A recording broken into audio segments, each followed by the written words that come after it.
வணக்கம். நம்ம இப்போது ஹனுமருக்கு ஏன் குரங்கு மூஞ்சி வந்ததுன்னு பார்ப்போம். ஏன் குரங்கு மூஞ்சி வந்ததுன்னா, அது ஒரு 7500 வருஷம் ஒரு வரலாறு. கசார் பகுதியிலேருந்து ஒரு யூதன் வர்றான். அவன் பேர் ராமன். நம்ம நாட்டில் இருக்கிற மக்களெல்லாம் பார்த்து ரொம்ப காழ்ப்புணர்ச்சி படுறோம். இந்த மக்கள் எப்படி விஞ்ஞானத்துலேயும் அறிவியல்லையும் ஒழுக்கத்துலேயும் இவ்வளோ சிறப்பாக இருக்காங்க, அதோட இந்த மண் வளமும் சரி மக்களும் சரி ரொம்ப செழிம்பாக இருக்காங்களே அப்படின்னு சொல்லிட்டு அவனுக்கு ரொம்ப பொறாமையாயிடுது. அப்போ இவன் ஊட்டி மலை பிரதேசத்துக்கு போகிறான். அங்கே இருக்கிற ஒரு தோட்டத்தை, ஒரு பூங்காவனத்தை பார்க்குறான். அதை பார்த்து இவனுக்கு ரொம்ப காழ்ப்புணர்ச்சி ஆகுது. அதுக்கு அந்த இடத்துக்கு பேர் சிறப்பு நகை. அது யாரோட இடம் அப்படின்னா, ராவணனோட ரெஸ்டிங் பிளேஸ். ராவணன் 10 கலைகளின் அரசர். அவருக்கு தெரியாத கலைகளே இல்லை. வனசாஸ்திரம், மருத்துவம் சொல்லிட்டு, மனோதத்துவம்னு சொல்லிட்டு அவர் ஒரு சூப்பர் ஹீரோன், சூப்பர் ஸ்டார் அவர். சரியா?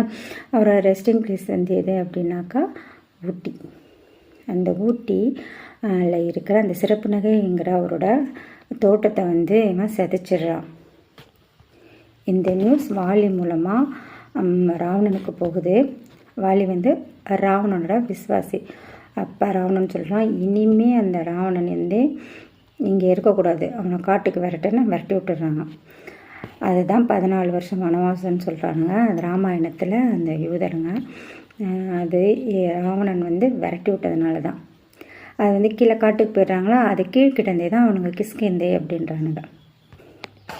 இப்போ பிடிச்ச ராமன் இருக்கான்ல, அவன் சும்மா இல்லை. அவன் அங்கேருந்து கசாலேருந்து யாரும் ஆளை கூப்பிட்டுட்டு வரல.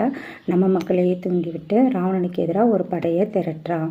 இதில் அனுமன் ஒரு ஆள், ஊட்டி மலை பிரதேசத்தில் இருக்கிற ஒரு ஆள். அனுமானுக்கு இதில் கெட்டிக்காரன். இந்த அனுமன் என்ன செய்கிறாரு அப்படின்னாக்கா, அப்போ தான் அட்வான்ஸ் டெக்னாலஜி நிறையா இருந்ததில்ல. அப்போது ராவணன் தான் ரொம்ப பெரிய சயின்டிஸ்ட்டும்.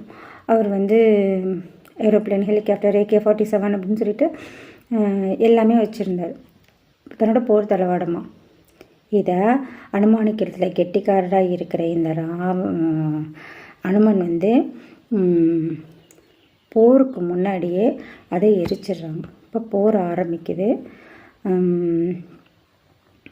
இந்த போரில் முருகனின் வம்சாவளியான முதலியார்களின் போர்க்குடியான தேவர்களும் நாடார்களும் விபீடனோடு சேர்ந்து ராவணனோட படையை எதிர்க்கிறாங்க. இது தென்னிலங்கையின் போர் முனை. இதை முன்னின்று நடத்தினவர் கும்பகர்ணன்.